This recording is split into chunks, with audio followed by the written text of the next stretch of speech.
ॐ श्रीविष्णवे नमः। अथ श्रीनारायणकवचम्। राजोवाच। यया गुप्तः सहस्राक्षः सवाहान् रिपुसैनिकान् क्रीडन्निव विनिर्जित्य त्रिलोक्या बुभुजे श्रियम्। भगवंस्तन्ममाख्याहि वर्म नारायणात्मकम्। यथा ततायिनः शत्रून् येन गुप्तो जयन्मृधे। श्रीशुक उवाच। विरतः पुरोहितस्त्वाष्ट्रो महेन्द्रायानुपृच्छते। नारायणाख्यं वर्माः तदिहैकमनाः शृणु। विश्वरूप उवाच। धौताङ्घ्रिपाणिराचम्य स पवित्र उदङ्मुखः कृतस्वाङ्गकरन्यासो मन्त्राभ्यां वाग्यतः शुचिः। नारायणमयं वर्म सन्नह्येद्भयागते। पादयोर्जानुनोरुर्वोरुधरे हृद्यथोरसि। मुखे शिरस्यानुपूर्व्योदोङ्कारादीनि विन्यसेत्। ॐ नमो नारायणायेति विपर्ययमथापि वा। करन्यासं ततः कुर्याद्वादशाक्षरविद्यया। प्राणवादियकारान्तमङ्गुल्यङ्गुष्ठपर्वसु न्यसेद्धृदय ओङ्कारं विकारमनुमूर्धनि। शकारं तु भ्रुवोर्मध्ये णकारं शिखया दिशेत्। वेकारं नेत्रयोर्युञ्ज्यान्नकारं सर्वसन्धिषु। मकारमस्त्रिमुद्दिश्य मन्त्रमूर्तिर्भवेद्बुधः। सविसर्गं फडन्तं तत्सर्वदिक्षु विनिर्दिशेत्। ॐ विष्णवे नम इति। आत्मानं परमं ध्यायेद्धेयं षट्शक्तिभिर्युतं। विद्या तेजस्तपो मूर्तिमिमं मन्त्रमुदाहरेत्। ॐ हरिर्विदध्यान्मम सर्वरक्षाम्। न्यस्ताङ्घ्रिपद्मः पतगेन्द्रपृष्ठे। दरारिचर्मासि गदेषु चाप।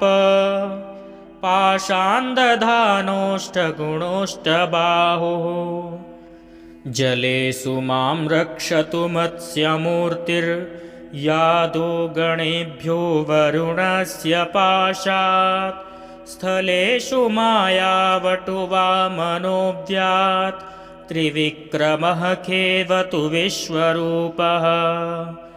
दुर्गेष्वटव्याजिमुखादिषु प्रभुः।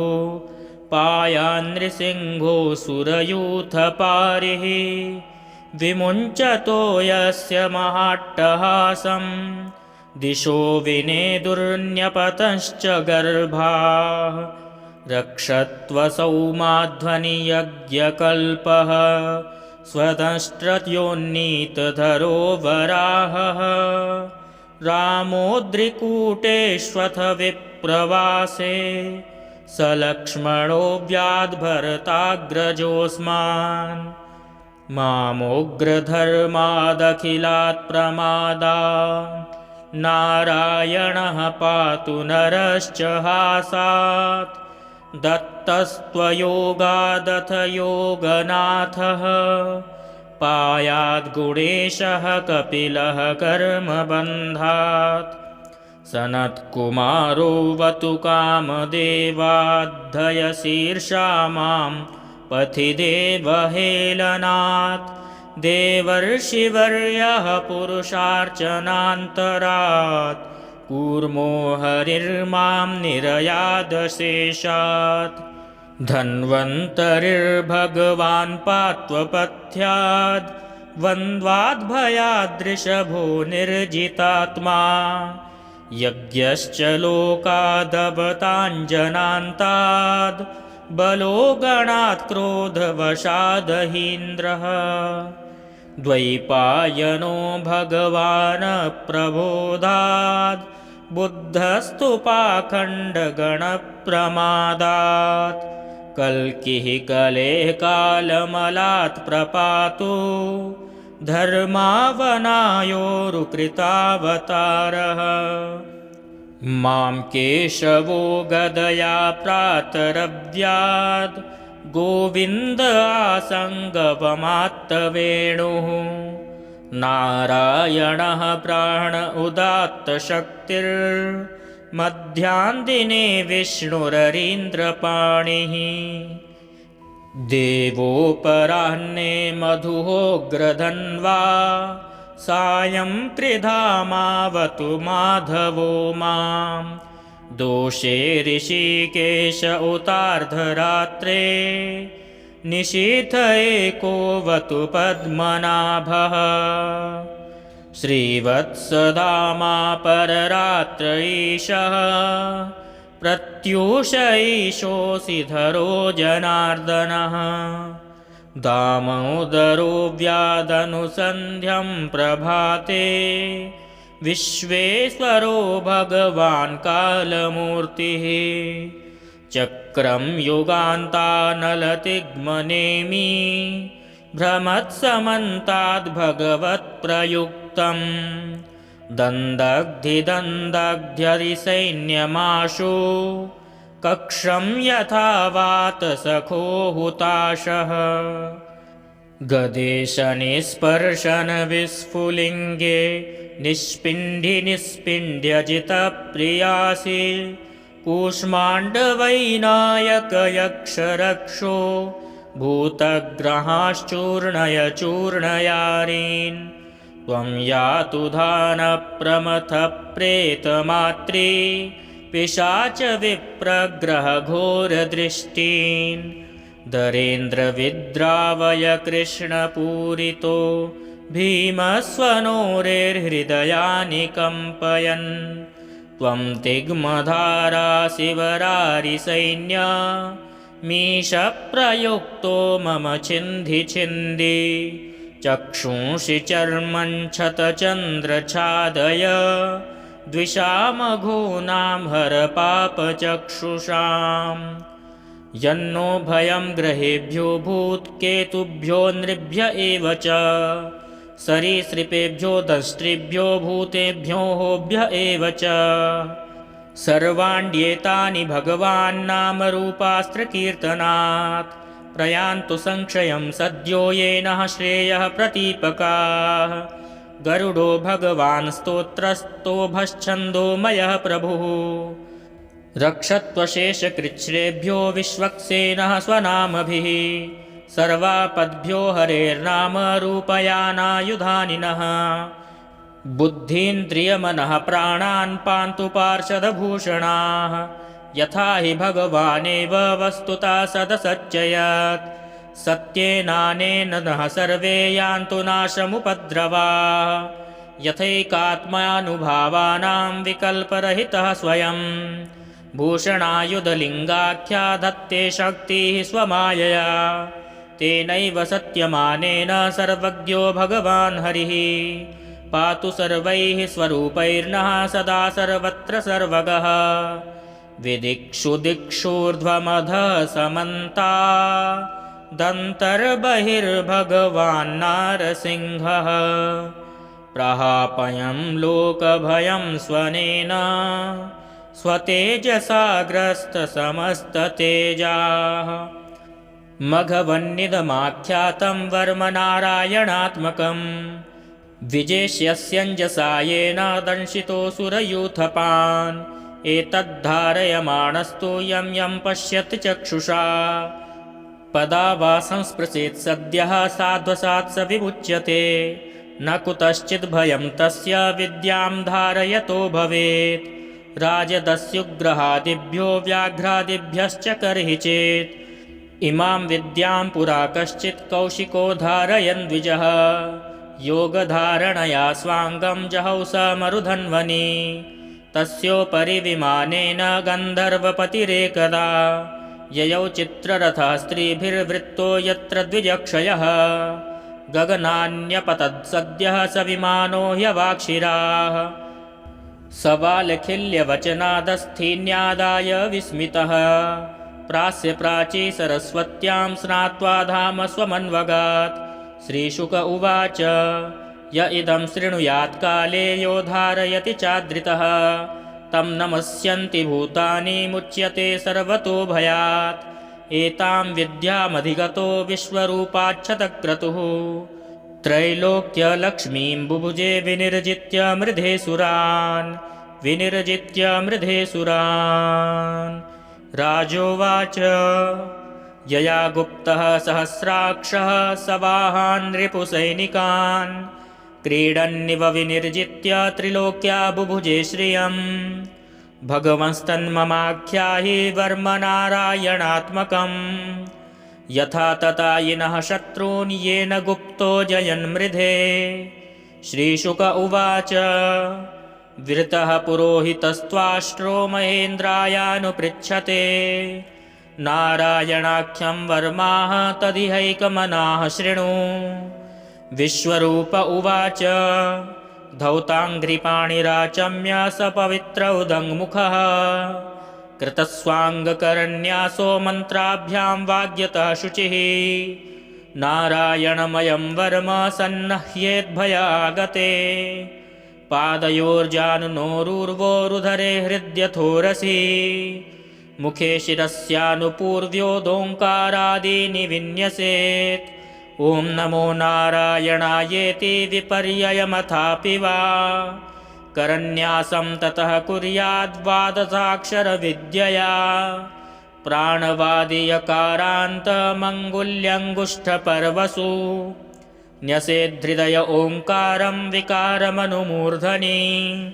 शकारं तु भ्रुवोर्मध्ये णकारं शिखया दिशेत् वेकारं नेत्रयोर्युञ्ज्यान्नकारं सर्वसन्धिषु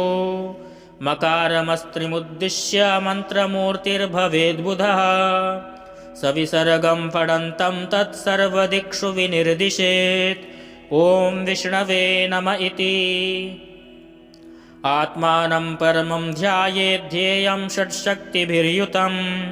विद्या तेजस्तपो मूर्तिमिमं मन्त्रमुदाहरेत्। ॐ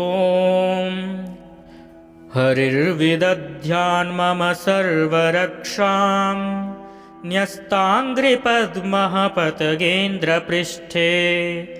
दरारिचर्मासि गदेषु चाप पाषाण्दधानोष्ठगुणोष्ठबाहुः जलेषु मां रक्षतु मत्स्यमूर्तिर्यादो गणेभ्यो वरुणस्य पाशात् स्थलेषु मायावटुवामनोऽव्यात् त्रिविक्रमः खेवतु विश्वरूपः दुर्गेष्वटव्याजिमुखादिषु प्रभुः पायान्नृसिंहोऽसुरयूथपारिः विमुञ्चतो यस्य महाट्टहासं दिशो विनेदुर्न्यपतश्च गर्भाः रक्षत्वसौ माध्वनियज्ञकल्पः स्वतष्ट्रयोन्नीतधरो वराहः रामोद्रिकूटेष्वथ विप्रवासे स लक्ष्मणो व्याद्भरताग्रजोऽस्मान्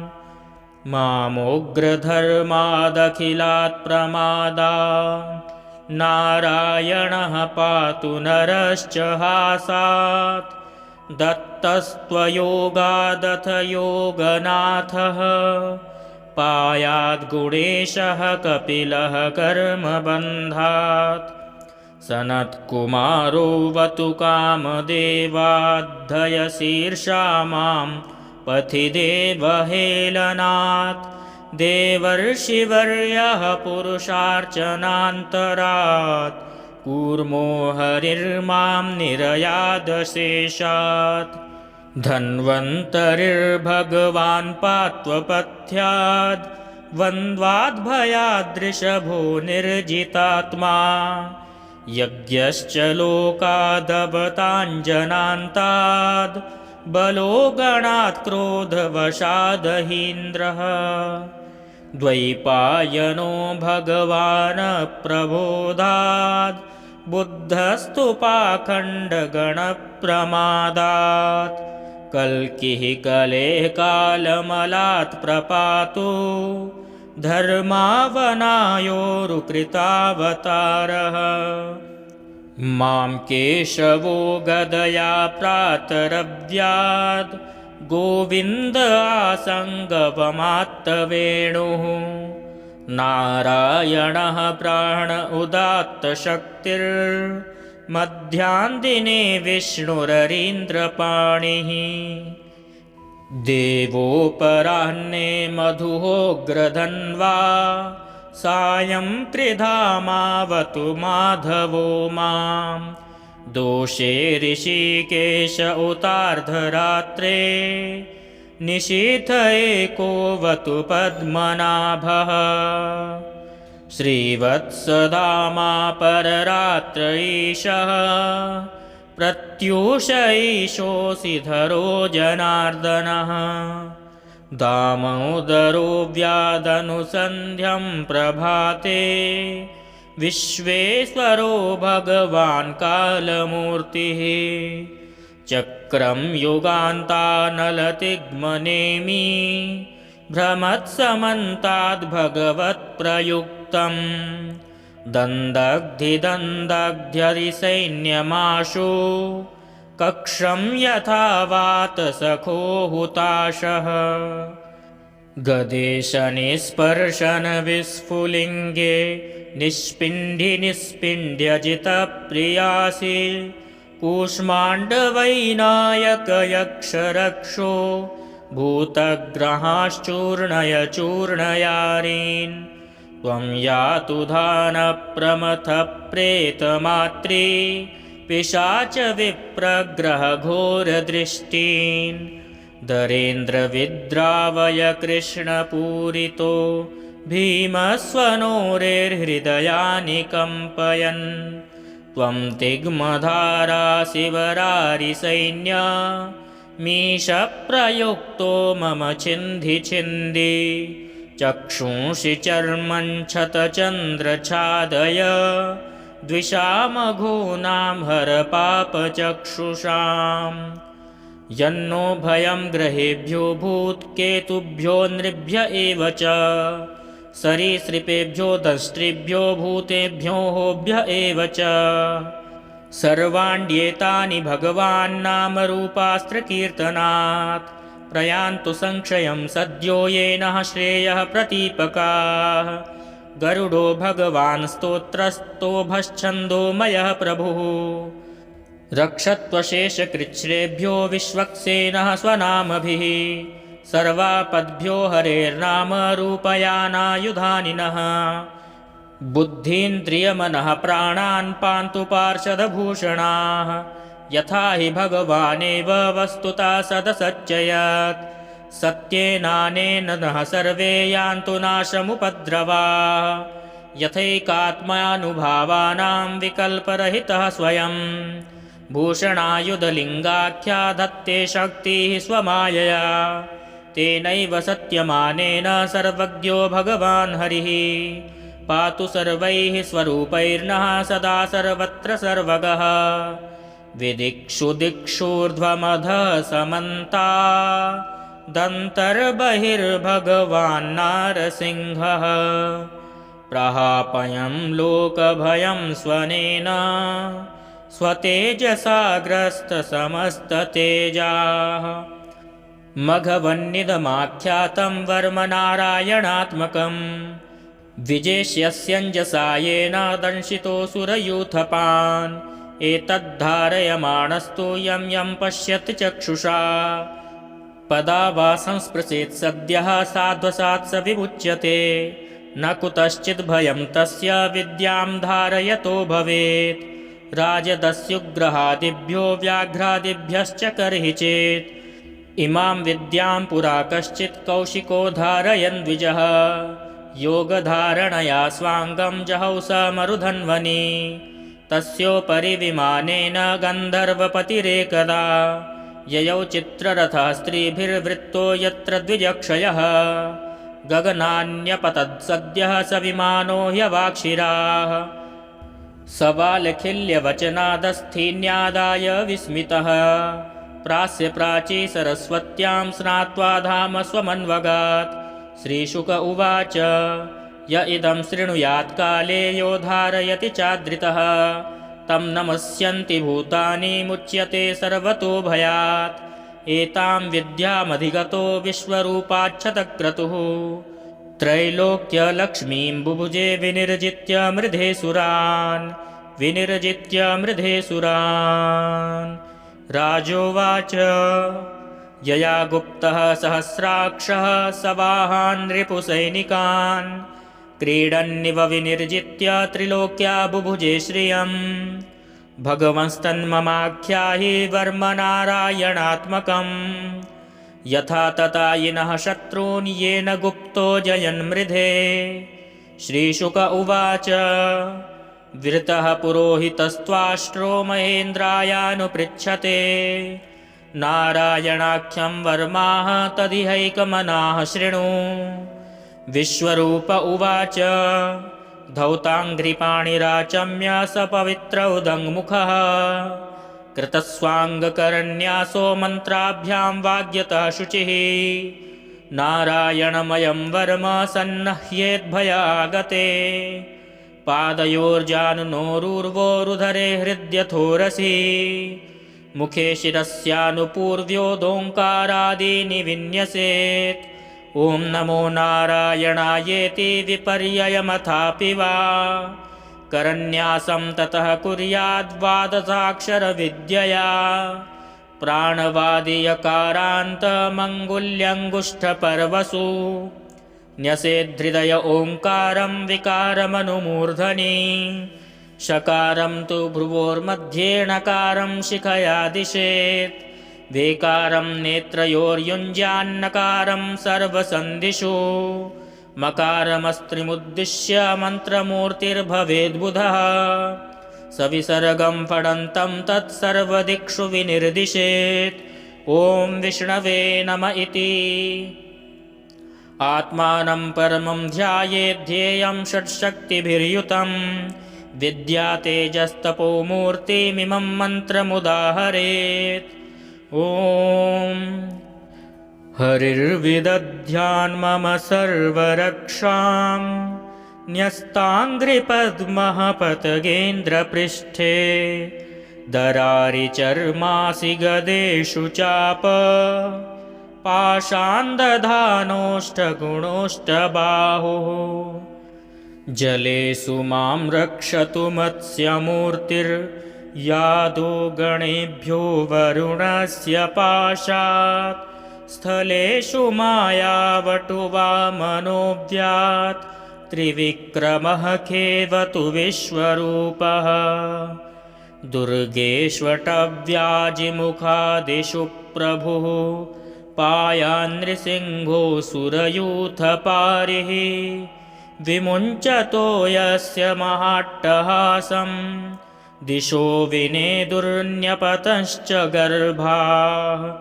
रक्षत्वसौ माध्वनियज्ञकल्पः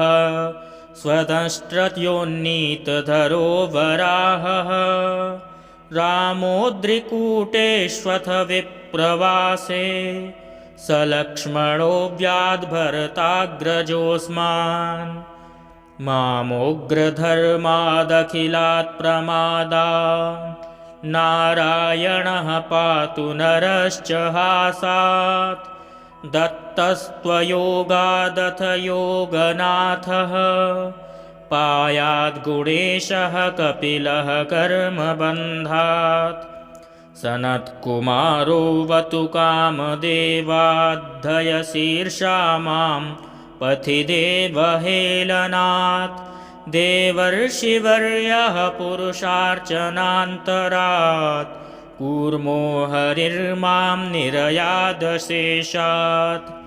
धन्वन्तरिर्भगवान् पात्वपथ्याद् द्वन्द्वाद्भयादृषभो निर्जितात्मा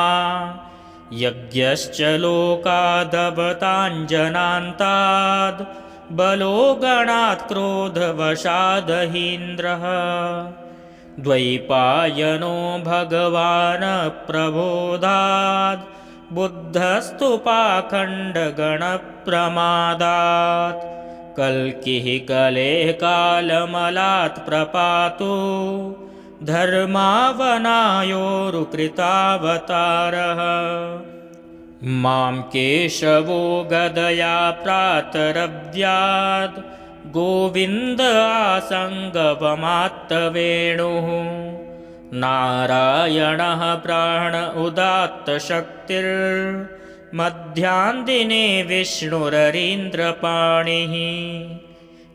देवोपराह्ने मधुहोग्रधन्वा सायं त्रिधामावतु माधवो मां दोषे ऋषिकेश उतार्धरात्रे निशीथ एकोऽवतु पद्मनाभः श्रीवत्सधामा पररात्र ईशः प्रत्यूष ईशोऽसिधरो जनार्दनः दामोदरो व्यादनुसन्ध्यं प्रभाते विश्वेश्वरो भगवान् कालमूर्तिः चक्रं युगान्तानलतिग्मनेमि भ्रमत्समन्ताद्भगवत्प्रयुक्तं दन्दग्धिदन्दग्ध्यरिसैन्यमाशु कक्षं यथा वातसखो हुताशः गदेशनिस्पर्शनविस्फुलिङ्गे निष्पिण्ड्यजितप्रियासि कूष्माण्डवैनायकयक्षरक्षो भूतग्रहाश्चूर्णय चूर्णयारीन् त्वं यातु धानप्रमथप्रेतमात्री पिशाच विप्रग्रहघोरदृष्टीन् दरेन्द्रविद्रावय कृष्णपूरितो भीमस्वनोरेर्हृदयानि कम्पयन् त्वं तिग्मधारा शिवरारिसैन्य मीशप्रयुक्तो मम छिन्धि छिन्धि चक्षुंषि चर्मं क्षतचन्द्रछादय द्विषामघूनां हर पापचक्षुषाम् यन्नो भयं ग्रहेभ्यो भूत्केतुभ्यो नृभ्य एव च सरीसृपेभ्यो दंष्ट्रिभ्यो भूतेभ्यो होभ्य एव च सर्वाण्येतानि भगवान् नामरूपास्त्रकीर्तनात् प्रयान्तु संक्षयं सद्यो येनः श्रेयः प्रतीपकाः गरुडो भगवान् स्तोत्रस्तोभश्छन्दोमयः प्रभुः रक्षत्वशेषकृच्छ्रेभ्यो विश्वक्सेनः स्वनामभिः सर्वापद्भ्यो हरेर्नाम रूपयानायुधानिनः बुद्धीन्द्रियमनः प्राणान् पान्तु पार्षदभूषणाः यथा हि भगवानेव वस्तुतः सदसच्चयत् सत्येनानेन नः सर्वे यान्तु नाशमुपद्रवाः यथैकात्मानुभावानां विकल्परहितः स्वयं भूषणायुधलिङ्गाख्या धत्ते शक्तिः स्वमायया तेनैव सत्यमानेन सर्वज्ञो भगवान् हरिः पातु सर्वैः स्वरूपैर्नः सदा सर्वत्र सर्वगः विदिक्षु दिक्षूर्ध्वमधः समन्ता दन्तर्बहिर्भगवान् नारसिंहः प्रहापयं लोकभयं स्वनेन स्वतेजसा ग्रस्तसमस्ततेजाः मघवन्निदमाख्यातं वर्मनारायणात्मकं विजेष्यस्यञ्जसा येन दंशितोऽसुरयूथपान् एतद्धारयमाणस्तु यं यं पश्यति चक्षुषा पदा वा संस्पृशेत् सद्यः साध्वसात् स विमुच्यते न कुतश्चिद्भयं तस्य विद्यां धारयतो भवेत्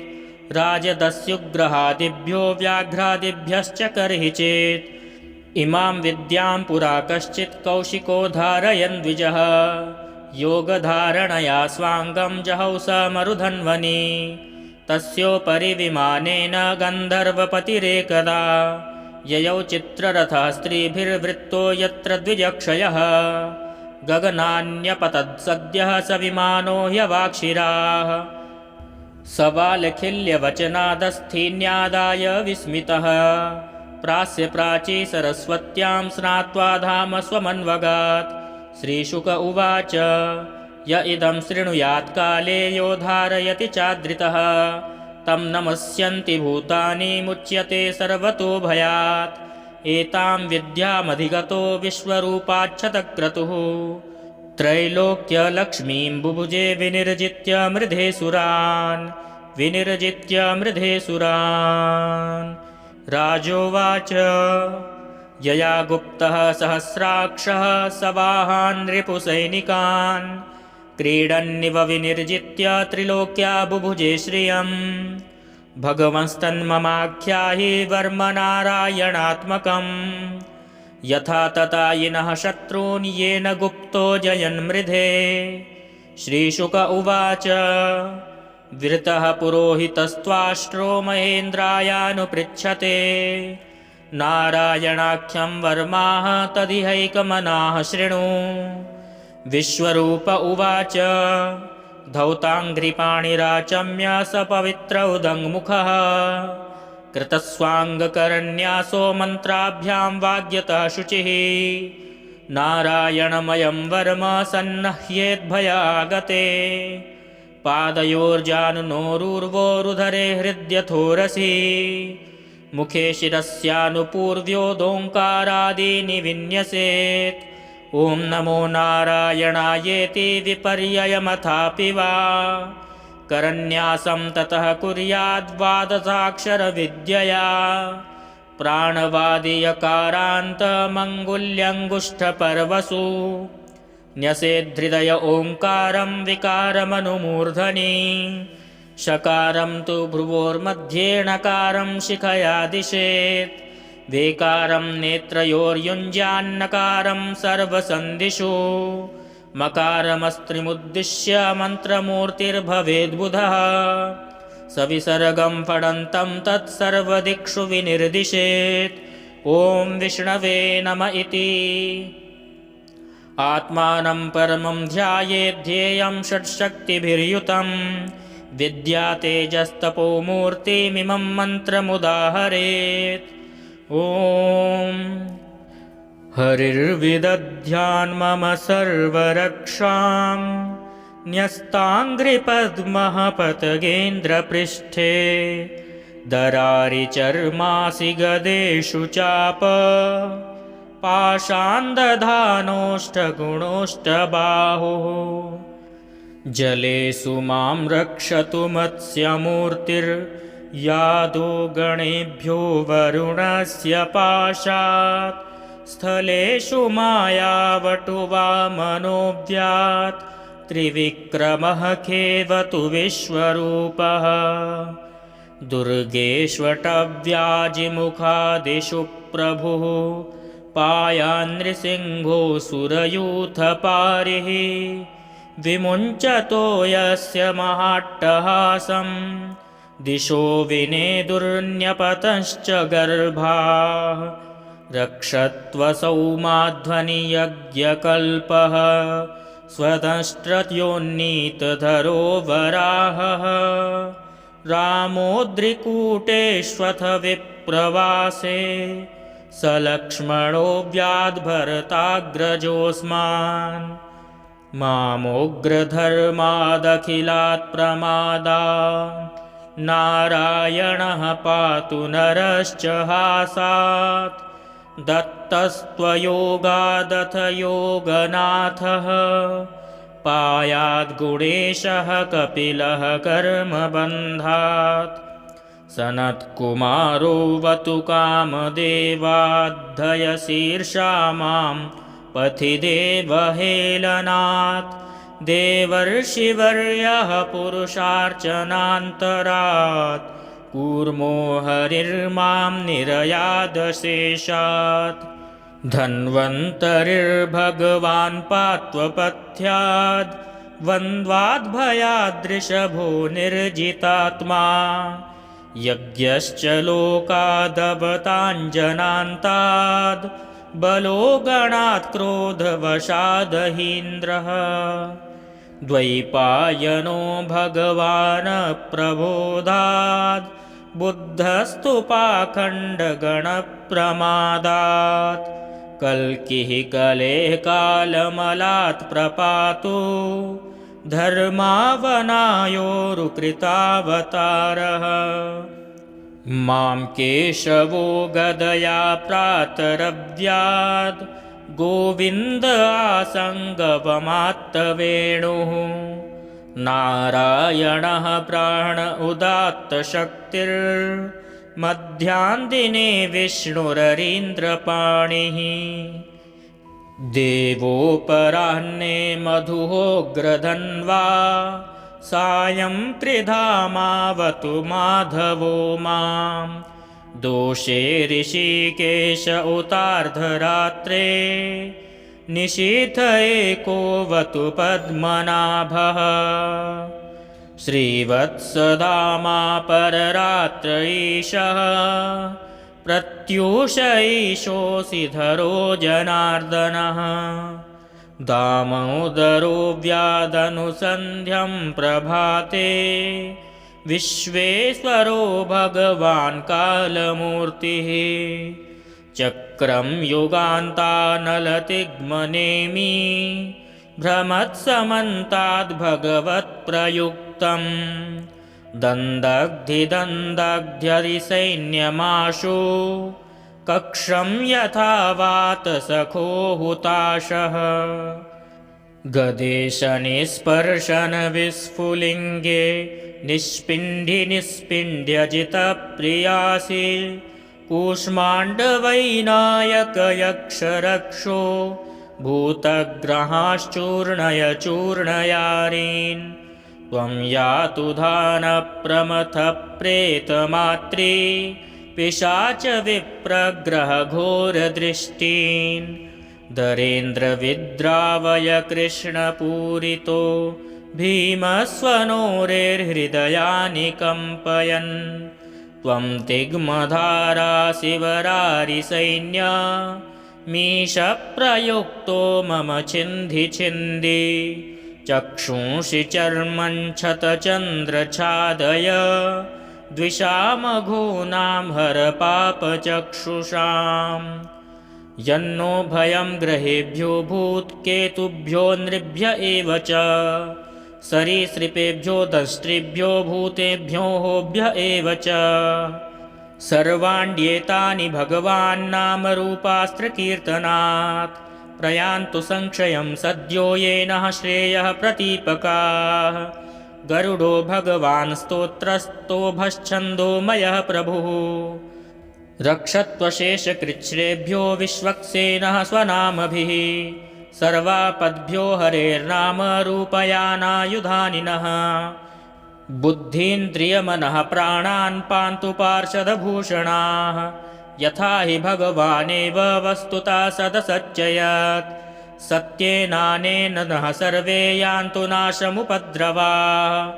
यथैकात्मानुभावानां विकल्परहितः स्वयं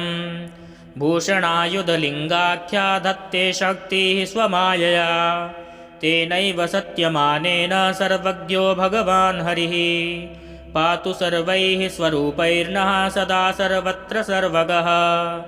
विदिक्षु दिक्षूर्ध्वमधः समन्ता दन्तर्बहिर्भगवान् नारसिंहः प्रहापयं लोकभयं स्वनेन स्वतेजसा ग्रस्तसमस्ततेजाः मघवन्निदमाख्यातं वर्मनारायणात्मकं विजेष्यस्यञ्जसा येन दंशितोऽसुरयूथपान् एतद्धारयमाणस्तु यं यं पश्यति चक्षुषा पदा वा संस्पृशेत् सद्यः साध्वसात् स विमुच्यते न कुतश्चिद्भयं तस्य विद्यां धारयतो भवेत् राजदस्युग्रहादिभ्यो व्याघ्रादिभ्यश्च कर्हि चेत् इमां विद्यां पुरा कश्चित् कौशिको धारयन् द्विजः योगधारणया स्वाङ्गं जहौ स मरुधन्वनि तस्योपरि विमानेन गन्धर्वपतिरेकदा ययौ चित्ररथः स्त्रीभिर्वृत्तो यत्र द्विजक्षयः गगनान्यपतत्सद्यः स विमानो ह्यवाक्षिराः सबालखिल्यवचनादस्थीन्यादाय विस्मितः प्राच्य प्राची सरस्वत्यां स्नात्वा धाम स्वमन्वगात् श्रीशुक उवाच य इदं शृणुयात् काले यो धारयति चादृतः तं नमस्यन्ति भूतानि मुच्यते सर्वतो भयात् एतां विद्यामधिगतो विश्वरूपाच्छतक्रतुः त्रैलोक्यलक्ष्मीं बुभुजे विनिर्जित्य मृधे सुरान् राजोवाच यया गुप्तः सहस्राक्षः सवाहान् रिपुसैनिकान् क्रीडन्निव विनिर्जित्य त्रिलोक्या बुभुजे श्रियम् भगवंस्तन्ममाख्याहि वर्मनारायणात्मकम् यथा ततायिनः शत्रून् येन गुप्तो जयन्मृधे श्रीशुक उवाच विरतः पुरोहितस्त्वाष्ट्रो महेन्द्रायानुपृच्छते नारायणाख्यं वर्माः तदिहैकमनाः शृणु विश्वरूप उवाच धौताङ्घ्रिपाणिराचम्य स पवित्र उदङ्मुखः कृतस्वाङ्गकरन्यासो मन्त्राभ्यां वाग्यतः शुचिः नारायणमयं वर्म सन्नह्येद्भयागते पादयोर्जानुनोरुर्वोरुधरे हृद्यथोरसि मुखे शिरस्यानुपूर्व्योदोङ्कारादीनि विन्यसेत् ॐ नमो नारायणायेति विपर्ययमथापि वा करन्यासं ततः कुर्याद्वादशाक्षरविद्यया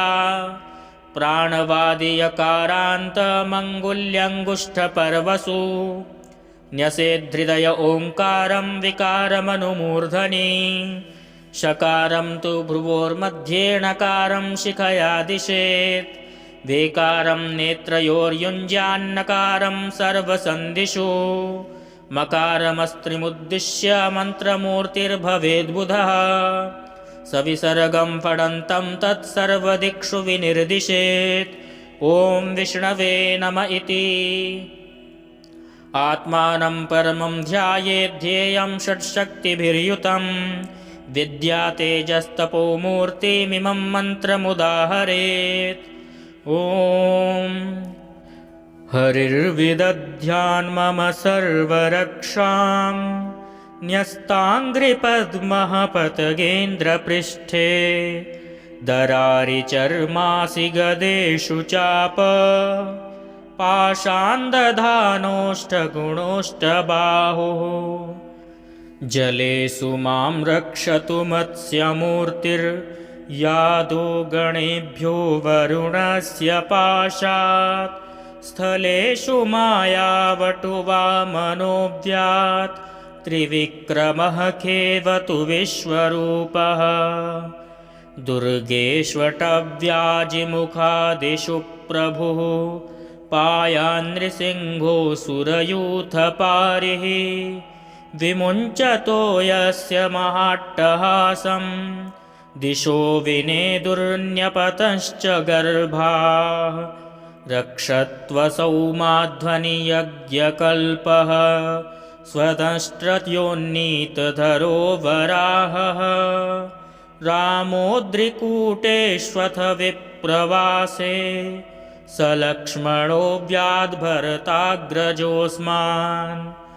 मामोग्रधर्मादखिलात् प्रमादात् नारायणः पातु नरश्च हासात् दत्तस्त्वयोगादथ योगनाथः पायाद्गुणेशः कपिलः कर्मबन्धात् सनत्कुमारो वतु कामदेवाद्धयशीर्षा मां पथि देवहेलनात् देवर्षिवर्यः पुरुषार्चनान्तरात् कूर्मो हरिर्मां निरयादशेषात् धन्वन्तरिर्भगवान् पात्वपथ्याद् वन्द्वाद्भयादृषभो निर्जितात्मा यज्ञश्च लोकादवताञ्जनान्ताद् बलो गणात् क्रोधवशादहीन्द्रः द्वैपायनो भगवान् प्रबोधात् बुद्धस्तु पाखण्डगणप्रमादात् कल्किः कलेः कालमलात् प्रपातो धर्मावनायोरुकृतावतारः मां केशवो गदया प्रातरव्याद् गोविन्द आसङ्गवमात्तवेणुः नारायणः प्राण उदात्तशक्तिर्मध्याह्नदिने विष्णुररीन्द्रपाणिः देवोपराह्ने मधुहोग्रधन्वा सायं त्रिधामावतु माधवो मां दोषे ऋषिकेश उतार्धरात्रे निशीथ एकोऽवतु पद्मनाभः श्रीवत्सधामा पररात्र ईशः प्रत्यूष ईशोऽसिधरो जनार्दनः दामोदरो व्यादनुसन्ध्यं प्रभाते विश्वेश्वरो भगवान् कालमूर्तिः चक्रं युगान्तानलतिग्मनेमि भ्रमत्समन्ताद्भगवत्प्रयुक्तं दन्दग्धिदन्दग्ध्यरिसैन्यमाशु कक्षं यथा वातसखो हुताशः गदेशनिस्पर्शनविस्फुलिङ्गे निष्पिण्ड्यजितप्रियासि कूष्माण्डवैनायकयक्षरक्षो भूतग्रहाश्चूर्णय चूर्णयारीन् त्वं यातु धानप्रमथप्रेतमात्री पिशाच विप्रग्रहघोरदृष्टीन् दरेन्द्रविद्रावय कृष्णपूरितो भीमस्वनोरेर्हृदयानि कम्पयन् त्वं तिग्मधारा शिवरारिसैन्य मीशप्रयुक्तो मम छिन्धि छिन्धि चक्षुंषि चर्मं क्षतचन्द्रछादय द्विषामघूनां हर पापचक्षुषाम् यन्नो भयं ग्रहेभ्यो भूत्केतुभ्यो नृभ्य एव च सरीसृपेभ्यो दंष्ट्रिभ्यो भूतेभ्यो होभ्य एव च सर्वाण्येतानि भगवान् नामरूपास्त्रकीर्तनात् प्रयान्तु संक्षयं सद्यो येनः श्रेयः प्रतीपकाः गरुडो भगवान् स्तोत्रस्तोभश्छन्दोमयः प्रभुः रक्षत्वशेषकृच्छ्रेभ्यो विश्वक्सेनः स्वनामभिः सर्वापद्भ्यो हरेर्नाम रूपयानायुधानिनः बुद्धीन्द्रियमनः प्राणान् पान्तु पार्षदभूषणाः यथा हि भगवानेव वस्तुतः सदसच्चयत् सत्येनानेन नः सर्वे यान्तु नाशमुपद्रवाः यथैकात्मानुभावानां विकल्परहितः स्वयं भूषणायुधलिङ्गाख्या धत्ते शक्तिः स्वमायया तेनैव सत्यमानेन सर्वज्ञो भगवान् हरिः पातु सर्वैः स्वरूपैर्नः सदा सर्वत्र सर्वगः विदिक्षु दिक्षूर्ध्वमधः समन्ता दन्तर्बहिर्भगवान् नारसिंहः प्रहापयं लोकभयं स्वनेन स्वतेजसा ग्रस्तसमस्ततेजाः मघवन्निदमाख्यातं वर्मनारायणात्मकं विजेष्यस्यञ्जसा येन दंशितोऽसुरयूथपान्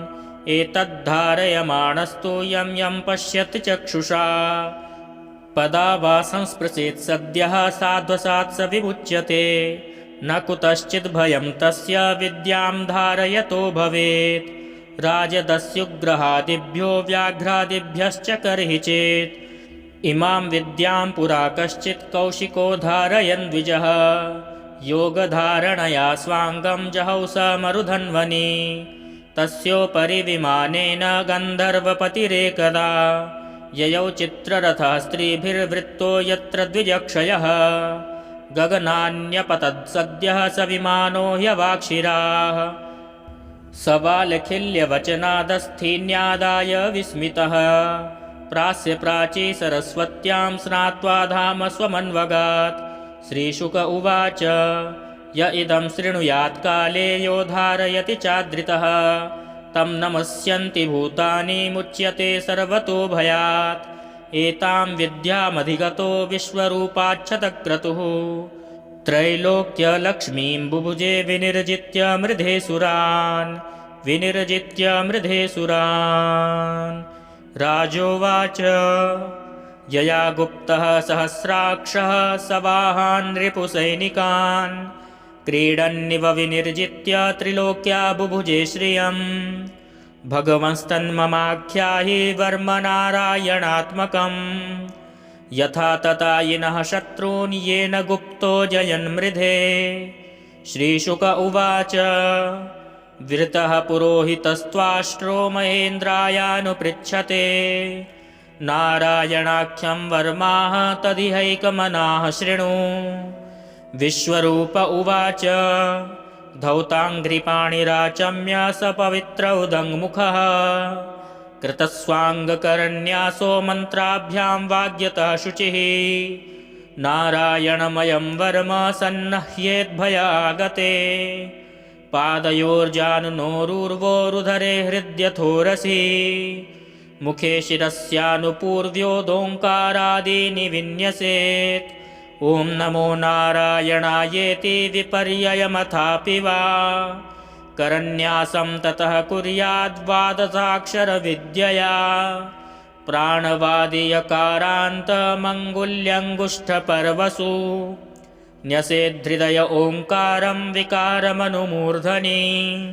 शकारं तु भ्रुवोर्मध्ये णकारं शिखया दिशेत् वेकारं नेत्रयोर्युञ्ज्यान्नकारं सर्वसन्धिषु मकारमस्त्रिमुद्दिश्य मन्त्रमूर्तिर्भवेद्बुधः सविसर्गं फडन्तं तत्सर्वदिक्षु विनिर्दिशेत्। ॐ विष्णवे नम इति आत्मानं परमं ध्यायेद्धेयं षट्शक्तिभिर्युतं विद्या तेजस्तपो मूर्तिमिमं मन्त्रमुदाहरेत्। ॐ हरिर्विदध्यान्मम सर्वरक्षां न्यस्ताङ्घ्रिपद्मः पतगेन्द्रपृष्ठे दरारिचर्मासि गदेषु चाप पाषाण्दधानोष्ठगुणोष्ठबाहुः जलेषु मां रक्षतु मत्स्यमूर्तिर्यादो गणेभ्यो वरुणस्य पाशात् स्थलेषु मायावटुवामनोऽव्यात् त्रिविक्रमः खेवतु विश्वरूपः दुर्गेष्वटव्याजिमुखादिषु प्रभुः पायान्नृसिंहोऽसुरयूथपारिः विमुञ्चतो यस्य महाट्टहासं दिशो विनेदुर्न्यपतश्च गर्भाः रक्षत्वसौ माध्वनियज्ञकल्पः स्वदंष्ट्रयोन्नीतधरो वराहः रामोद्रिकूटेष्वथ विप्रवासे स लक्ष्मणो व्याद्भरताग्रजोऽस्मान् मामोग्रधर्मादखिलात् प्रमादात् नारायणः पातु नरश्च हासात् दत्तस्त्वयोगादथ योगनाथः पायाद्गुणेशः कपिलः कर्मबन्धात् सनत्कुमारो वतु कामदेवाद्धयशीर्षा मां पथि देवहेलनात् देवर्षिवर्यः पुरुषार्चनान्तरात् कूर्मो हरिर्मां निरयादशेषात् धन्वन्तरिर्भगवान् पात्वपथ्याद् वन्द्वाद्भयादृषभो निर्जितात्मा यज्ञश्च लोकादवताञ्जनान्ताद् बलो गणात् क्रोधवशादहीन्द्रः द्वैपायनो भगवान् प्रबोधाद् बुद्धस्तु पाखण्डगणप्रमादात् कल्किः कलेः कालमलात् प्रपातो धर्मावनायोरुकृतावतारः मां केशवो गदया प्रातरव्याद् गोविन्द आसङ्गवमात्तवेणुः नारायणः प्राण उदात्तशक्तिर्मध्याह्नदिने विष्णुररीन्द्रपाणिः देवोपराह्ने मधुहोग्रधन्वा सायं त्रिधामावतु माधवो मां दोषे ऋषिकेश उतार्धरात्रे निशीथ एकोऽवतु पद्मनाभः श्रीवत्सधामा पररात्र ईशः प्रत्यूष ईशोऽसिधरो जनार्दनः दामोदरो व्यादनुसन्ध्यं प्रभाते विश्वेश्वरो भगवान् कालमूर्तिः चक्रं युगान्तानलतिग्मनेमि भ्रमत्समन्ताद्भगवत्प्रयुक्तं दन्दग्धिदन्दग्ध्यरिसैन्यमाशु कक्षं यथा वातसखो हुताशः गदेशनिस्पर्शनविस्फुलिङ्गे निष्पिण्ड्यजितप्रियासि कूष्माण्डवैनायकयक्षरक्षो भूतग्रहाश्चूर्णय चूर्णयारीन् त्वं यातु धानप्रमथप्रेतमात्री पिशाच विप्रग्रहघोरदृष्टीन् दरेन्द्रविद्रावय कृष्णपूरितो भीमस्वनोरेर्हृदयानि कम्पयन् त्वं तिग्मधारा शिवरारिसैन्य मीशप्रयुक्तो मम छिन्धि छिन्धि चक्षुंषि चर्मं क्षतचन्द्रछादय द्विषामघूनां हर पापचक्षुषाम् यन्नो भयं ग्रहेभ्यो भूत्केतुभ्यो नृभ्य एव च सरीसृपेभ्यो दंष्ट्रिभ्यो भूतेभ्यो होभ्य एव च सर्वाण्येतानि भगवान् नामरूपास्त्रकीर्तनात् प्रयान्तु संक्षयं सद्यो येनः श्रेयः प्रतीपकाः गरुडो भगवान् स्तोत्रस्तोभश्छन्दोमयः प्रभुः रक्षत्वशेषकृच्छ्रेभ्यो विश्वक्सेनः स्वनामभिः सर्वापद्भ्यो हरेर्नाम रूपयानायुधानिनः बुद्धीन्द्रियमनः प्राणान् पान्तु पार्षदभूषणाः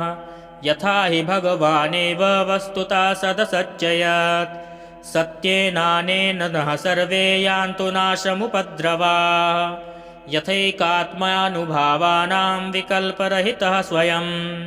भूषणायुधलिङ्गाख्या धत्ते शक्तिः स्वमायया तेनैव सत्यमानेन सर्वज्ञो भगवान् हरिः पातु सर्वैः स्वरूपैर्नः सदा सर्वत्र सर्वगः विदिक्षु दिक्षूर्ध्वमधः समन्ता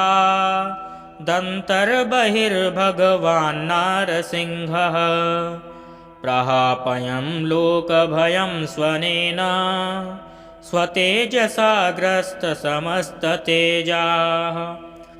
मघवन्निदमाख्यातं वर्मनारायणात्मकं विजेष्यस्यञ्जसा येन दंशितोऽसुरयूथपान् एतद्धारयमाणस्तु यं यं पश्यति चक्षुषा पदा वा संस्पृशेत् सद्यः साध्वसात् स विमुच्यते न कुतश्चित् भयं तस्य विद्यां धारयतो भवेत् राजदस्युग्रहादिभ्यो व्याघ्रादिभ्यश्च कर्हि चेत् इमां विद्यां पुरा कश्चित् कौशिको धारयन् द्विजः योगधारणया स्वाङ्गं जहौ स मरुधन्वनि तस्योपरि विमानेन गन्धर्वपतिरेकदा ययौ चित्ररथः स्त्रीभिर्वृत्तो यत्र द्विजक्षयः गगनान्यपतत्सद्यः स विमानो ह्यवाक्षिराः सबालखिल्यवचनादस्थीन्यादाय विस्मितः प्रास्य प्राची सरस्वत्यां स्नात्वा धाम स्वमन्वगात्। श्रीशुक उवाच य इदं शृणुयात् काले यो धारयति चादृतः तं नमस्यन्ति भूतानि मुच्यते सर्वतो भयात्। एतां विद्यामधिगतो विश्वरूपाच्छतक्रतुः त्रैलोक्यलक्ष्मीं बुभुजे विनिर्जित्य मृधे सुरान्। राजोवाच यया गुप्तः सहस्राक्षः सवाहान् रिपुसैनिकान् क्रीडन्निव विनिर्जित्य त्रिलोक्या बुभुजे श्रियम्। भगवंस्तन्ममाख्याहि वर्मनारायणात्मकम् यथा ततायिनः शत्रून् येन गुप्तो जयन्मृधे। श्रीशुक उवाच विरतः पुरोहितस्त्वाष्ट्रो महेन्द्रायानुपृच्छते नारायणाख्यं वर्माः तदिहैकमनाः शृणु। विश्वरूप उवाच धौताङ्घ्रिपाणिराचम्य स पवित्र उदङ्मुखः कृतस्वाङ्गकरन्यासो मन्त्राभ्यां वाग्यतः शुचिः। नारायणमयं वर्म सन्नह्येद्भयागते पादयोर्जानुनोरुर्वोरुधरे हृद्यथोरसि मुखे शिरस्यानुपूर्व्योदोङ्कारादीनि विन्यसेत्। ॐ नमो नारायणायेति विपर्ययमथापि वा करन्यासं ततः कुर्याद्वादशाक्षरविद्यया प्राणवादियकारान्तमङ्गुल्यङ्गुष्ठपर्वसु न्यसेद्धृदय ओङ्कारं विकारमनुमूर्धनि शकारं तु भ्रुवोर्मध्ये णकारं शिखया दिशेत् वेकारं नेत्रयोर्युञ्ज्यान्नकारं सर्वसन्धिषु मकारमस्त्रिमुद्दिश्य मन्त्रमूर्तिर्भवेद्बुधः सविसर्गं फडन्तं तत्सर्वदिक्षु विनिर्दिशेत्। ॐ विष्णवे नम इति आत्मानं परमं ध्यायेद्धेयं षट्शक्तिभिर्युतं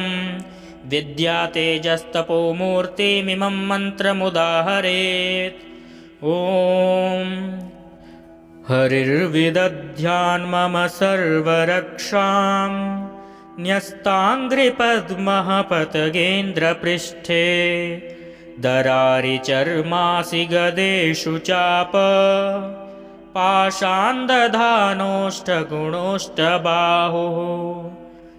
जलेषु मां रक्षतु मत्स्यमूर्तिर्यादो गणेभ्यो वरुणस्य पाशात् स्थलेषु मायावटुवामनोऽव्यात् त्रिविक्रमः खेवतु विश्वरूपः दुर्गेष्वटव्याजिमुखादिषु प्रभुः पायान्नृसिंहोऽसुरयूथपारिः विमुञ्चतो यस्य महाट्टहासं दिशो विनेदुर्न्यपतश्च गर्भाः रक्षत्वसौ माध्वनियज्ञकल्पः स्वतष्ट्रयोन्नीतधरो वराहः रामोद्रिकूटेष्वथ विप्रवासे स लक्ष्मणो व्याद्भरताग्रजोऽस्मान् मामोग्रधर्मादखिलात् प्रमादात् नारायणः पातु नरश्च हासात् दत्तस्त्वयोगादथ योगनाथः पायाद्गुणेशः कपिलः कर्मबन्धात् सनत्कुमारो वतु कामदेवाद्धयशीर्षा मां पथि देवहेलनात् देवर्षिवर्यः पुरुषार्चनान्तरात् कूर्मो हरिर्मां निरयादशेषात् धन्वन्तरिर्भगवान् पात्वपथ्याद् द्वन्द्वाद्भयादृषभो निर्जितात्मा यज्ञश्च लोकादवताञ्जनान्ताद् बलो गणात् क्रोधवशादहीन्द्रः द्वैपायनो भगवान् प्रबोधात् बुद्धस्तु पाखण्डगणप्रमादात् कल्किः कलेः कालमलात् प्रपातो धर्मावनायोरुकृतावतारः मां केशवो गदया प्रातरव्याद् गोविन्द आसङ्गवमात्तवेणुः नारायणः प्राण उदात्तशक्तिर्मध्याह्नदिने विष्णुररीन्द्रपाणिः देवोपराह्ने मधुहोग्रधन्वा सायं त्रिधामावतु माधवो मां दोषे ऋषिकेश उतार्धरात्रे निशीथ एकोऽवतु पद्मनाभः श्रीवत्सधामा पररात्र ईशः प्रत्यूष ईशोऽसिधरो जनार्दनः दामोदरो व्यादनुसन्ध्यं प्रभाते विश्वेश्वरो भगवान् कालमूर्तिः चक्रं युगान्तानलतिग्मनेमि भ्रमत्समन्ताद्भगवत्प्रयुक्तं दन्दग्धिदन्दग्ध्यरिसैन्यमाशु कक्षं यथा वातसखो हुताशः गदेशनिस्पर्शनविस्फुलिङ्गे निष्पिण्ड्यजितप्रियासि कूष्माण्डवैनायकयक्षरक्षो भूतग्रहाश्चूर्णय चूर्णयारीन् त्वं यातु धानप्रमथप्रेतमात्री पिशाच विप्रग्रहघोरदृष्टीन् दरेन्द्रविद्रावय कृष्णपूरितो भीमस्वनोरेर्हृदयानि कम्पयन् त्वं तिग्मधारा शिवरारिसैन्य मीशप्रयुक्तो मम छिन्धि छिन्धि चक्षुंषि चर्मं क्षतचन्द्रछादय द्विषामघूनां हर पापचक्षुषाम् यन्नो भयं ग्रहेभ्यो भूत्केतुभ्यो नृभ्य एव च सरीसृपेभ्यो दंष्ट्रिभ्यो भूतेभ्यो होभ्य एव च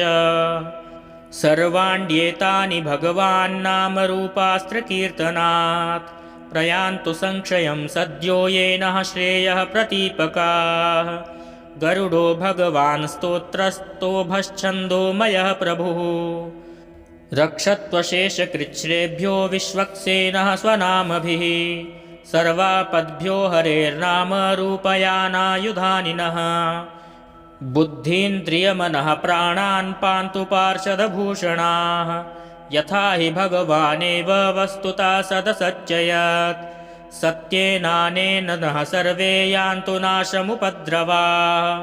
यथैकात्मानुभावानां विकल्परहितः स्वयं भूषणायुधलिङ्गाख्या दत्ते शक्तिः स्वमायया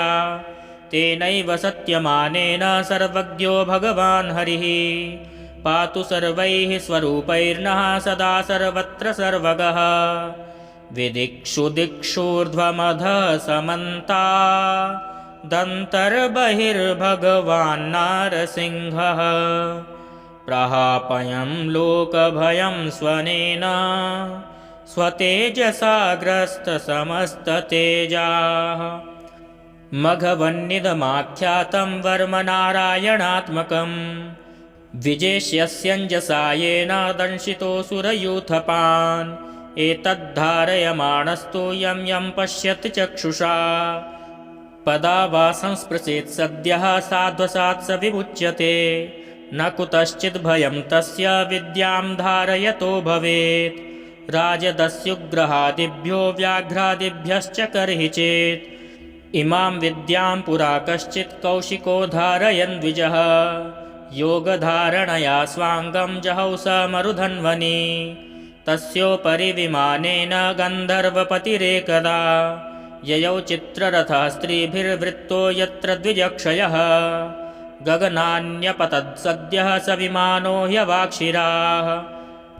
सबालखिल्यवचनादस्थीन्यादाय विस्मितः प्रास्य प्राची सरस्वत्यां स्नात्वा धाम स्वमन्वगात्। श्रीशुक उवाच य इदं शृणुयात् काले यो धारयति चादृतः तं नमस्यन्ति भूतानि मुच्यते सर्वतो भयात्। एतां विद्यामधिगतो विश्वरूपाच्छतक्रतुः त्रैलोक्यलक्ष्मीं बुभुजे विनिर्जित्य मृधे सुरान्। राजोवाच यया गुप्तः सहस्राक्षः सवाहान् रिपुसैनिकान्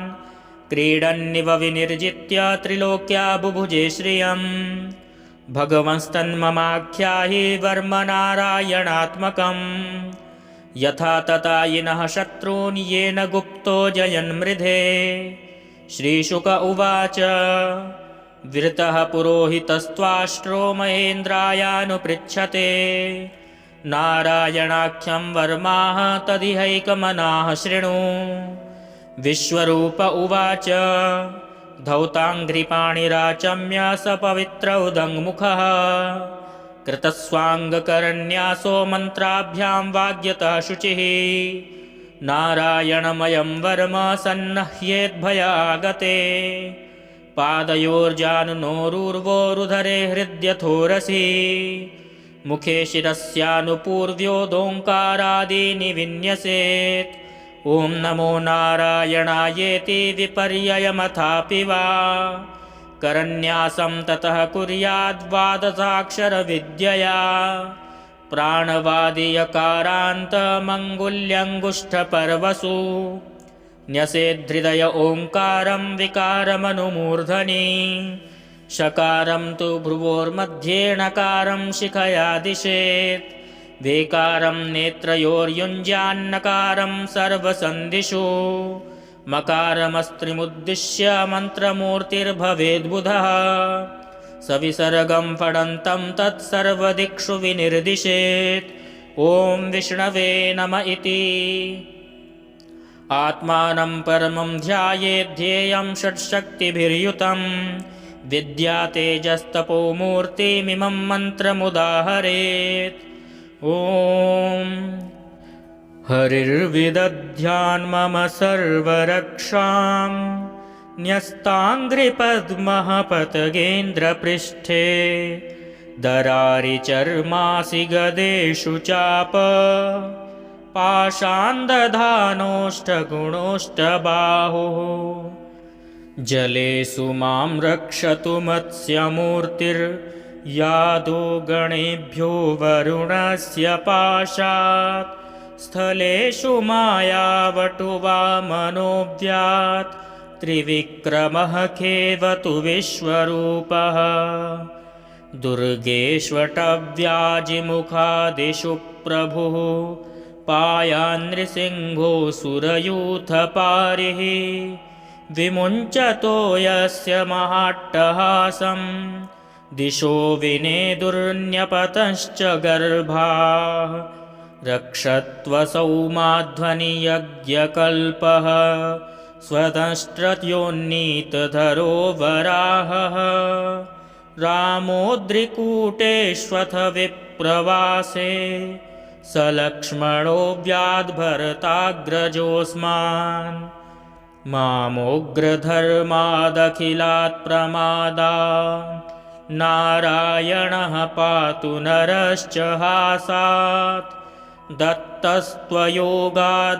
योगनाथः पायाद्गुणेशः कपिलः कर्मबन्धात् सनत्कुमारो वतु कामदेवाद्धयशीर्षा मां पथि देवहेलनात् देवर्षिवर्यः पुरुषार्चनान्तरात्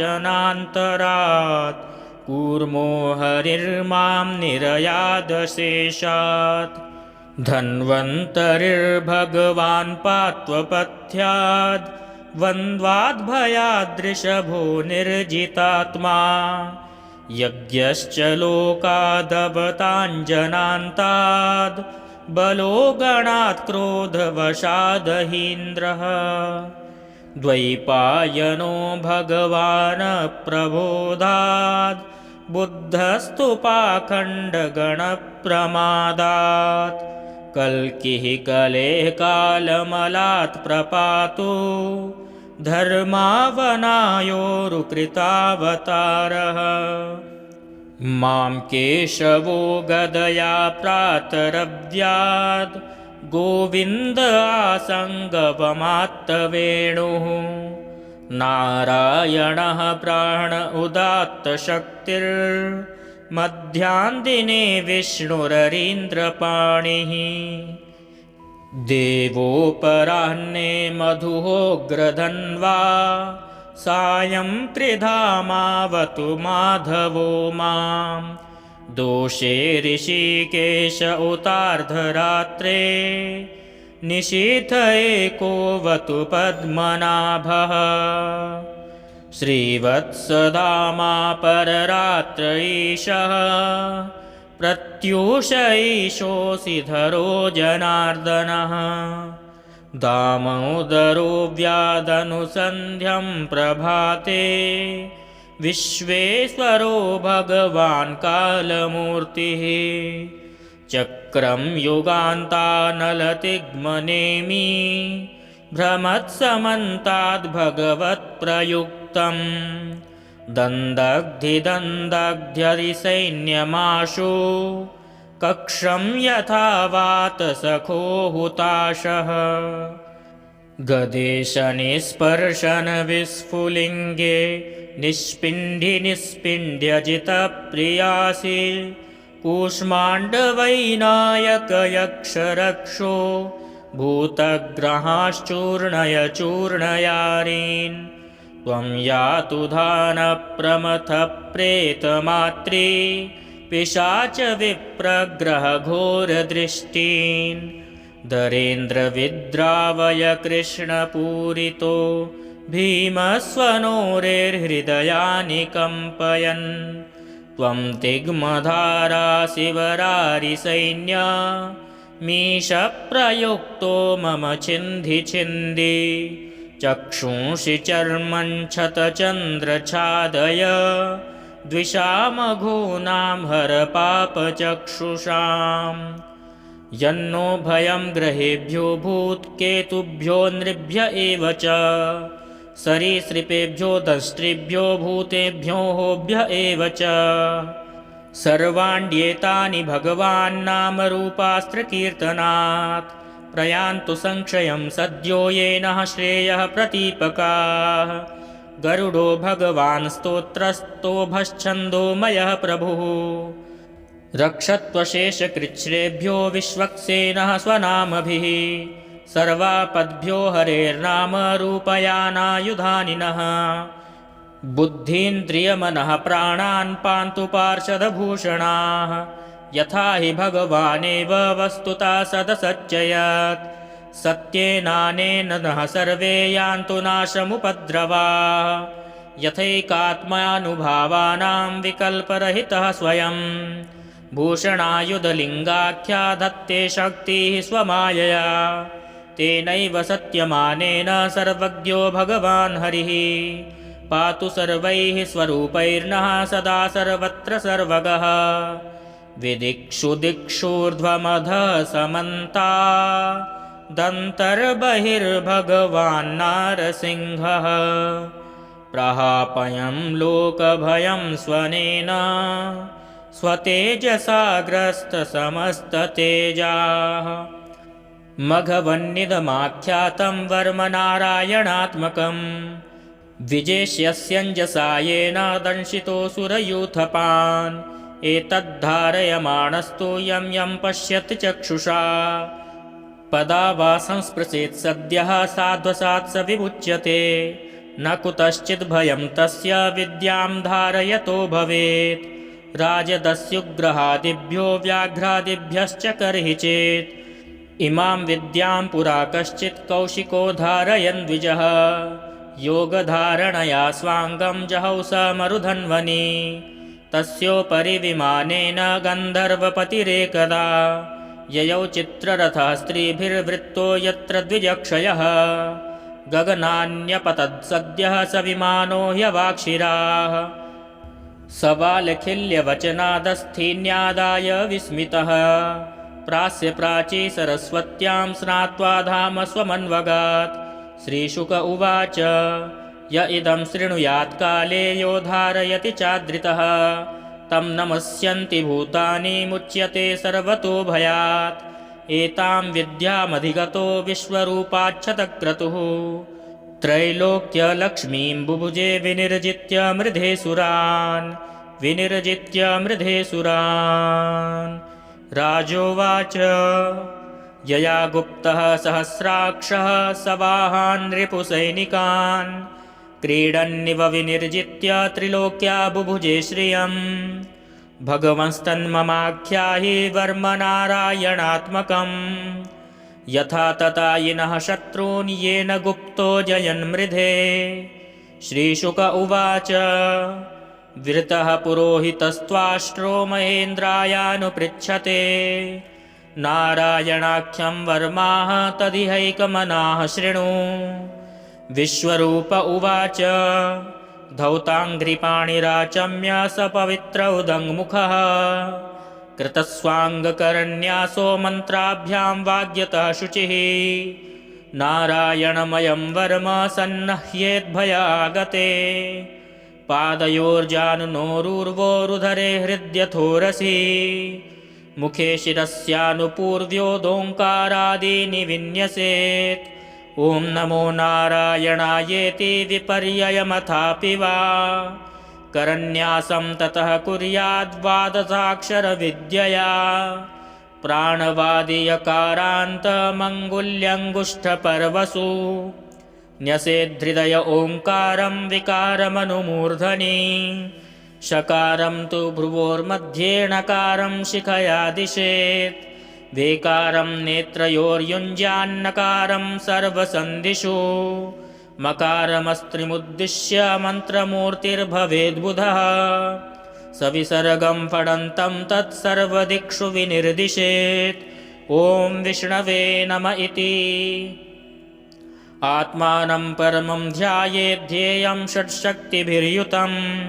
विद्यातेजस्तपो मूर्तिमिमं मन्त्रमुदाहरेत् ॐ हरिर्विदध्यान्मम सर्वरक्षां न्यस्ताङ्घ्रिपद्मः पतगेन्द्रपृष्ठे दरारिचर्मासि गदेषु चाप पाषाण्दधानोष्ठगुणोष्ठबाहुः जलेषु मां रक्षतु मत्स्यमूर्तिर्यादो गणेभ्यो वरुणस्य पाशात् स्थलेषु मायावटुवामनोऽव्यात् त्रिविक्रमः खेवतु विश्वरूपः दुर्गेष्वटव्याजिमुखादिषु प्रभुः पायान्नृसिंहोऽसुरयूथपारिः विमुञ्चतो यस्य महाट्टहासं दिशो विनेदुर्न्यपतश्च गर्भाः रक्षत्वसौ माध्वनियज्ञकल्पः स्वतष्ट्रयोन्नीतधरो वराहः रामोद्रिकूटेष्वथ विप्रवासे स लक्ष्मणो व्याद्भरताग्रजोऽस्मान् मामोग्रधर्मादखिलात् प्रमादात् नारायणः पातु नरश्च हासात् दत्तस्त्वयोगादथ योगनाथः पायाद्गुणेशः कपिलः कर्मबन्धात् सनत्कुमारो वतु कामदेवाद्धयशीर्षा मां पथि देवहेलनात् देवर्षिवर्यः पुरुषार्चनान्तरात् कूर्मो हरिर्मां निरयादशेषात् धन्वन्तरिर्भगवान् पात्वपथ्याद् वन्द्वाद्भयादृषभो निर्जितात्मा यज्ञश्च लोकादवताञ्जनान्ताद् बलो गणात् क्रोधवशादहीन्द्रः द्वैपायनो भगवान् प्रबोधात् बुद्धस्तु पाखण्डगणप्रमादात् कल्किः कलेः कालमलात् प्रपातो धर्मावनायोरुकृतावतारः मां केशवो गदया प्रातरव्याद् गोविन्द आसङ्गवमात्तवेणुः नारायणः प्राण उदात्तशक्तिर्मध्याह्नदिने विष्णुररीन्द्रपाणिः देवोपराह्ने मधुहोग्रधन्वा सायं त्रिधामावतु माधवो मां दोषे ऋषिकेश उतार्धरात्रे निशीथ एकोऽवतु पद्मनाभः श्रीवत्सधामा पररात्र ईशः प्रत्यूष ईशोऽसिधरो जनार्दनः दामोदरो व्यादनुसन्ध्यं प्रभाते विश्वेश्वरो भगवान् कालमूर्तिः चक्रं युगान्तानलतिग्मनेमि भ्रमत्समन्ताद् भगवत्प्रयुक्तं दन्दग्धिदन्दग्ध्यरिसैन्यमाशु कक्षं यथा वातसखो हुताशः गदेशनिस्पर्शनविस्फुलिङ्गे निष्पिण्ड्यजितप्रियासि कूष्माण्डवैनायकयक्षरक्षो भूतग्रहाश्चूर्णय चूर्णयारीन् त्वं यातु धानप्रमथप्रेतमात्री पिशाच विप्रग्रहघोरदृष्टीन् दरेन्द्रविद्रावय कृष्णपूरितो भीमस्वनोरेर्हृदयानि कम्पयन् त्वं तिग्मधारा शिवरारिसैन्य मीशप्रयुक्तो मम छिन्धि छिन्धि चक्षुंषि चर्मं क्षतचन्द्रछादय द्विषामघूनां हर पापचक्षुषाम् यन्नो भयं ग्रहेभ्यो भूत्केतुभ्यो नृभ्य एव च सरीसृपेभ्यो दंष्ट्रिभ्यो भूतेभ्यो होभ्य एव च सर्वाण्येतानि भगवान् नामरूपास्त्रकीर्तनात् प्रयान्तु संक्षयं सद्यो येनः श्रेयः प्रतीपकाः गरुडो भगवान् स्तोत्रस्तोभश्छन्दोमयः प्रभुः रक्षत्वशेषकृच्छ्रेभ्यो विश्वक्सेनः स्वनामभिः सर्वापद्भ्यो हरेर्नाम रूपयानायुधानिनः बुद्धीन्द्रियमनः प्राणान् पान्तु पार्षदभूषणाः यथा हि भगवानेव वस्तुतः सदसच्चयत् सत्येनानेन नः सर्वे यान्तु नाशमुपद्रवाः यथैकात्मानुभावानां विकल्परहितः स्वयं भूषणायुधलिङ्गाख्या दत्ते शक्तिः स्वमायया तेनैव सत्यमानेन सर्वज्ञो भगवान् हरिः पातु सर्वैः स्वरूपैर्नः सदा सर्वत्र सर्वगः विदिक्षु दिक्षूर्ध्वमधः समन्ता दन्तर्बहिर्भगवान् नारसिंहः प्रहापयं लोकभयं स्वनेन स्वतेजसा ग्रस्तसमस्ततेजाः मघवन्निदमाख्यातं वर्मनारायणात्मकं विजेष्यस्यञ्जसा येन दंशितोऽसुरयूथपान् एतद्धारयमाणस्तु यं यं पश्यति चक्षुषा पदा वा संस्पृशेत् सद्यः साध्वसात् स विमुच्यते न कुतश्चित् भयं तस्य विद्यां धारयतो भवेत् राजदस्युग्रहादिभ्यो व्याघ्रादिभ्यश्च कर्हि चेत् इमां विद्यां पुरा कश्चित् कौशिको धारयन् द्विजः योगधारणया स्वाङ्गं जहौ स मरुधन्वनि तस्योपरि विमानेन गन्धर्वपतिरेकदा ययौ चित्ररथः स्त्रीभिर्वृत्तो यत्र द्विजक्षयः गगनान्यपतत्सद्यः स विमानो ह्यवाक्षिराः सबालखिल्यवचनादस्थीन्यादाय विस्मितः प्रास्य प्राची सरस्वत्यां स्नात्वा धाम स्वमन्वगात् श्रीशुक उवाच य इदं शृणुयात् काले यो धारयति चादृतः तं नमस्यन्ति भूतानि मुच्यते सर्वतो भयात् एतां विद्यामधिगतो विश्वरूपाच्छतक्रतुः त्रैलोक्यलक्ष्मीं बुभुजे विनिर्जित्य मृधे सुरान् राजोवाच यया गुप्तः सहस्राक्षः सवाहान् रिपुसैनिकान् क्रीडन्निव विनिर्जित्य त्रिलोक्या बुभुजे श्रियम् भगवंस्तन्ममाख्याहि वर्मनारायणात्मकम् यथा ततायिनः शत्रून् येन गुप्तो जयन्मृधे श्रीशुक उवाच विरतः पुरोहितस्त्वाष्ट्रो महेन्द्रायानुपृच्छते नारायणाख्यं वर्माः तदिहैकमनाः शृणु विश्वरूप उवाच धौताङ्घ्रिपाणिराचम्य स पवित्र उदङ्मुखः कृतस्वाङ्गकरन्यासो मन्त्राभ्यां वाग्यतः शुचिः नारायणमयं वर्म सन्नह्येद्भयागते पादयोर्जानुनोरुर्वोरुधरे हृद्यथोरसि मुखे शिरस्यानुपूर्व्योदोङ्कारादीनि विन्यसेत् ॐ नमो नारायणायेति विपर्ययमथापि वा करन्यासं ततः कुर्याद्वादशाक्षरविद्यया प्राणवादियकारान्तमङ्गुल्यङ्गुष्ठपर्वसु न्यसेद्धृदय ओङ्कारं विकारमनुमूर्धनि शकारं तु भ्रुवोर्मध्ये णकारं शिखया दिशेत् वेकारं नेत्रयोर्युञ्ज्यान्नकारं सर्वसन्धिषु मकारमस्त्रिमुद्दिश्य मन्त्रमूर्तिर्भवेद्बुधः सविसर्गं फडन्तं तत्सर्वदिक्षु विनिर्दिशेत् ॐ विष्णवे नम इति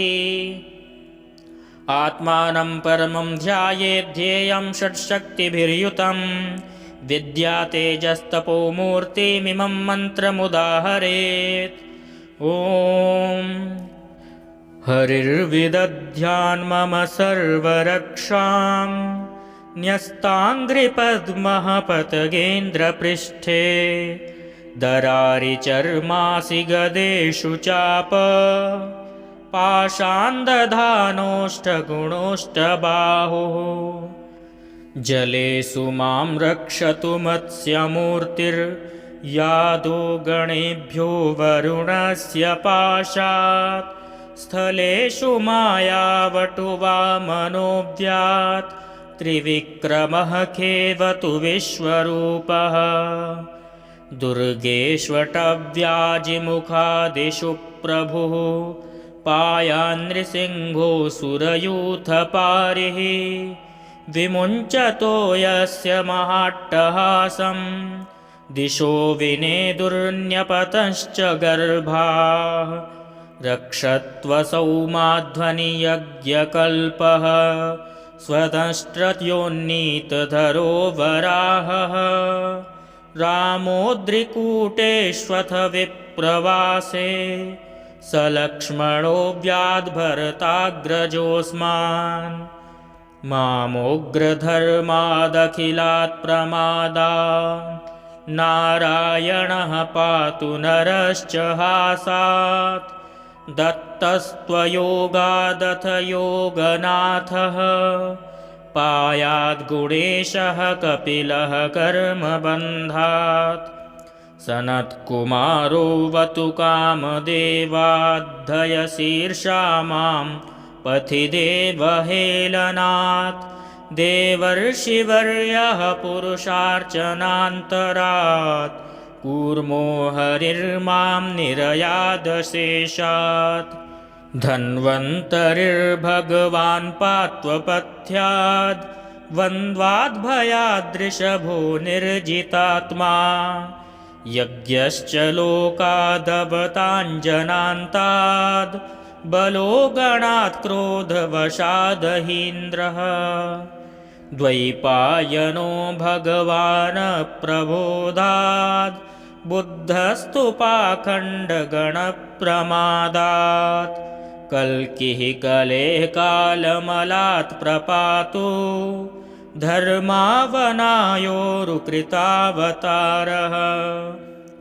मां केशवो गदया प्रातरव्याद् गोविन्द आसङ्गवमात्तवेणुः नारायणः प्राण उदात्तशक्तिर्मध्याह्नदिने विष्णुररीन्द्रपाणिः देवोपराह्ने मधुहोग्रधन्वा सायं त्रिधामावतु माधवो मां दोषे ऋषिकेश उतार्धरात्रे निशीथ एकोऽवतु पद्मनाभः श्रीवत्सधामा पररात्र ईशः प्रत्यूष ईशोऽसिधरो जनार्दनः दामोदरो व्यादनुसन्ध्यं प्रभाते विश्वेश्वरो भगवान् कालमूर्तिः चक्रं युगान्तानलतिग्मनेमि भ्रमत्समन्ताद्भगवत्प्रयुक्तं दन्दग्धिदन्दग्ध्यरिसैन्यमाशु कक्षं यथा वातसखो हुताशः गदेशनिस्पर्शनविस्फुलिङ्गे निष्पिण्ड्यजितप्रियासि कूष्माण्डवैनायकयक्षरक्षो भूतग्रहाश्चूर्णय चूर्णयारीन् त्वं यातु धानप्रमथप्रेतमात्री पिशाच विप्रग्रहघोरदृष्टीन् दरेन्द्रविद्रावय कृष्णपूरितो भीमस्वनोरेर्हृदयानि कम्पयन् त्वं तिग्मधारा शिवरारिसैन्य मीशप्रयुक्तो मम छिन्धि छिन्धि चक्षुंषि चर्मं क्षतचन्द्रछादय द्विषामघूनां हर पापचक्षुषाम् यन्नो भयं ग्रहेभ्यो भूत्केतुभ्यो नृभ्य एव च सरीसृपेभ्यो दंष्ट्रिभ्यो भूतेभ्यो होभ्य एव च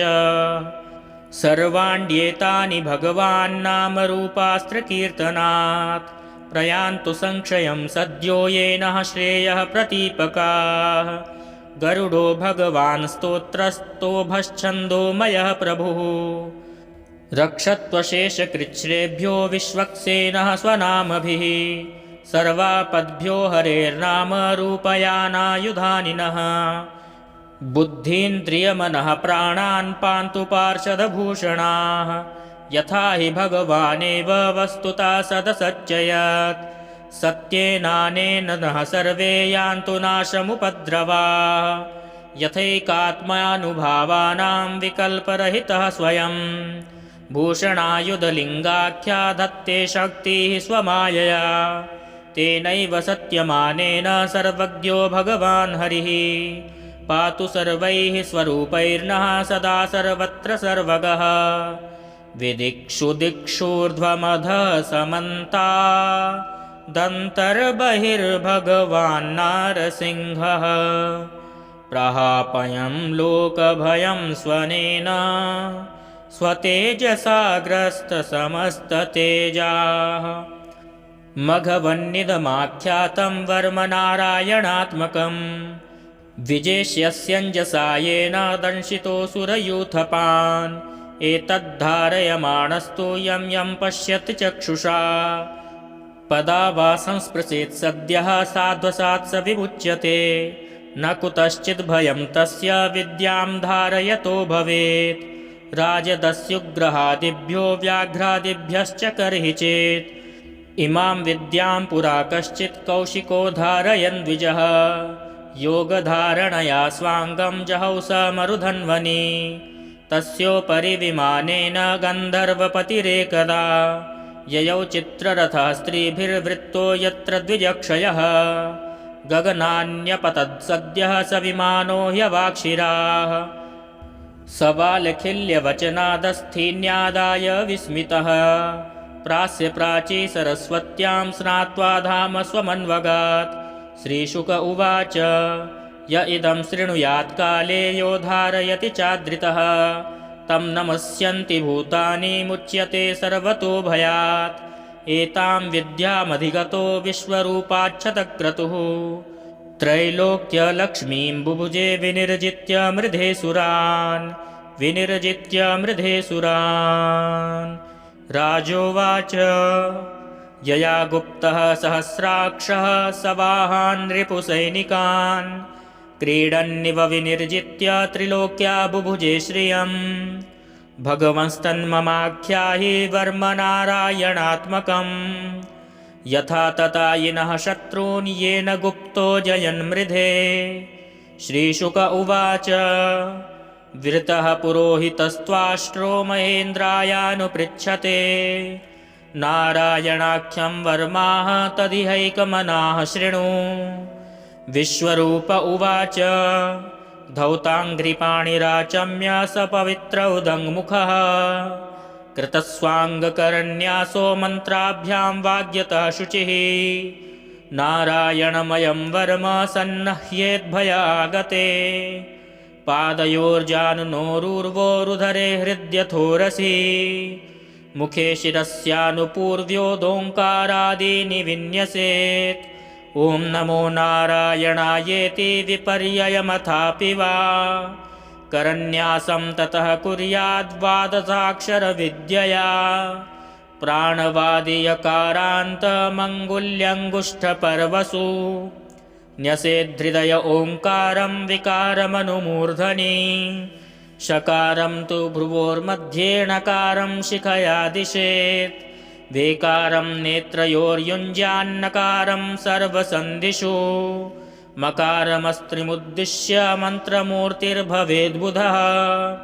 सविसर्गं फडन्तं तत्सर्वदिक्षु विनिर्दिशेत् ॐ विष्णवे नम इति आत्मानं परमं ध्यायेद्धेयं षट्शक्तिभिर्युतं विद्या तेजस्तपो मूर्तिमिमं मन्त्रमुदाहरेत् ॐ हरिर्विदध्यान्मम सर्वरक्षां न्यस्ताङ्घ्रिपद्मः पतगेन्द्रपृष्ठे